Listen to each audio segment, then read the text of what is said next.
So I decided to build my own video player. The goal is simple: open a window, decode a media file, show the frames on the screen and play audio in sync. At least it seems simple. For this project I am gonna use C++, ffmpeg and opengl. The first thing I need is a window where I could actually display the video. For that I am using glfw. It handles window creation, opengl context setup and input handling, so I don't have to worry about platform specific stuff. Once the window and opengl context is ready, I can focus on decoding and rendering. In my project, the decoding part will be handled by ffmpeg, rendering part will be handled by opengl and audio part will be handled by openal. ffmpeg is a command line utility tool for processing different media. Do you know every streaming platform uses this, even your favorite one?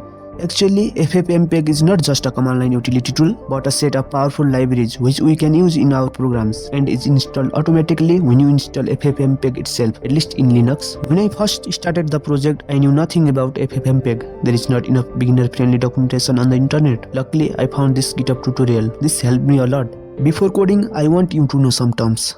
The file you see is a container which holds the metadata and streams, also called media format. We can infer the format from file extension. For example, video.obm uses OBM containers. MKB, MP4, MOV are other some containers. A stream is simply a continuous flow of data. Video, audio and subtitles are all examples of streams that can exist inside a container. Video and audio streams uses different codecs. A codec, coder, decoder is responsible for compressing and decompressing digital audio or video. It converts raw audio video data into compressed form for storage or transmission and back into raw data for playback. You may ask, why do we need codec? Here is the quick math.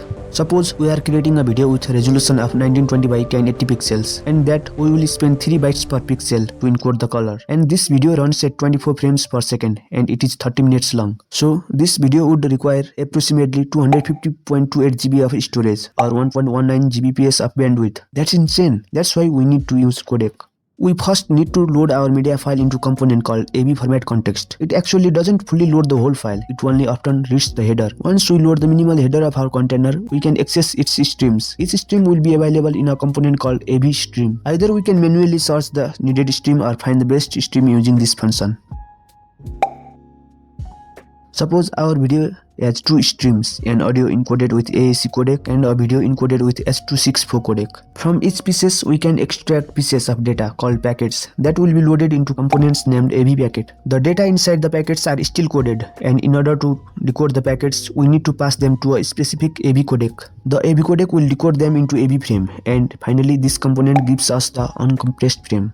Now we can use these frames to show on the screen. For this I created a texture in opengl having size equal to the window. Then I update the texture data frequently. ffmpeg gives data in YUV format. YUV is a color format used in video that separates brightness from color. Instead of storing colors as red, green and blue, YUV stores like this. Most commonly, YUV 420 is used. In this one, every pixel has its own brightness and color U and V is shared across a 2x2 pixel block. You barely notice it, but file size drops a lot. At first, I thought I needed to convert this to RGB format using libswscale, which is an ffmpeg library that provides utility functions for pixel format conversions. I tried converting YUV to RGB on the CPU side and then sending it to the GPU. You see how we every time get YUV data, convert it to RGB, then again send it to GPU for rendering. That's what I was doing at first, but that's a bit inefficient because it takes more CPU cycles to just convert to the RGB format. Instead, I pass the YUV data directly to the fragment shader using 3 separate textures, one for Y plane, one for U plane and one for B plane. Then I convert it to RGB there in the shader, which is more efficient because the GPU can handle this in parallel for all pixels. And here is the result. Wait, what is happening? Why are the video frames showing so slowly? You see, I am decoding and showing frames on the same loop. The problem is that decoding blocks the rendering. When ffmpeg is busy decoding a packet, the whole program just waits there. And packets don't always contain video data. Sometimes they are audio packets, sometimes subtitle packets. So the main loop gets stuck waiting for the decoder, which causes this slow, stuttery playback. To fix this, I moved the decode portion to a separate thread and made a queue system. The decoder thread continuously reads packets and decodes them, pushing video frames into a video queue. The main thread just pulls frames from these queues and renders them. Let's play it again. Now it is fast.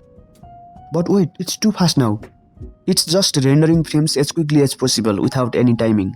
Since my screen refresh rate is 60 Hz and video may not be of 60 FPS, there is a mismatch of timestamps. For this, ffmpeg provides PTS or presentation timestamps with each frame, also provides a time base for each stream. When we multiply PTS with time base, we get the time in seconds, which we can use to show the exact frame at the exact time.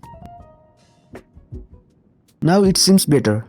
This is the video rendering part. Making a video player that only plays video doesn't make sense. We have to add audio too. For that, I'm using OpenAL. This has a similar API like OpenGL, which will be a bit easier to implement. I'm saying again, decoders don't always get video packets. Packets can be anything: video, audio, subtitle. The only difference is the frame data. While that video decoder outputs YUV planes, the audio decoder outputs raw PCM samples. But here is the thing, audio can come in many different formats.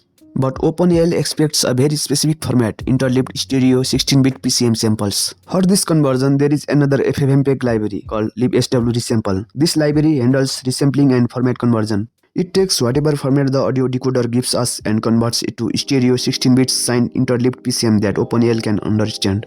Then the samples are stored in OpenAL buffers. I'm using 4 buffers in a circular system. Why 4? It's a balance between latency and smooth playback. Too few buffers and you get stuttering, too many and you get noticeable audio delay. Here is how it works. I create an OpenAL source and initially fill all 4 buffers with decoded audio data.